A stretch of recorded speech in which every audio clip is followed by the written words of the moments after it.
जळगाव शहरात वाढत्या दुचाकी चोरीच्या घटनांवर MIDC पोलिसांनी मोठा घाव घातला आहे. अवघ्या काही दिवसात गुन्ह्याचा छडा लावत पोलिसांनी एका सराईत चोरट्याला अटक केली असून त्याच्याकडून तब्बल 95,000 रुपयांच्या 3 मोटारसायकली हस्तगत करण्यात आल्या आहेत.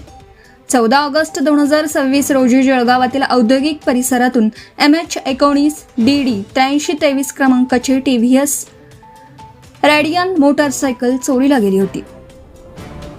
या प्रकरणी MIDC पोलीस ठाण्यात BNS कलम 303(2) अंतर्गत गुन्हा दाखल करण्यात आला.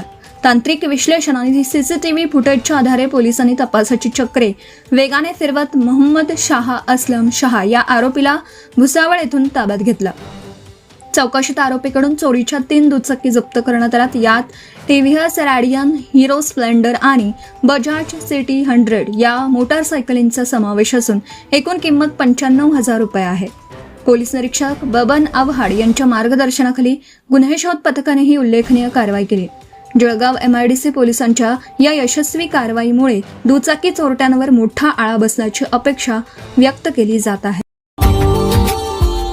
Subscribe now and press the bell icon. Never miss an update.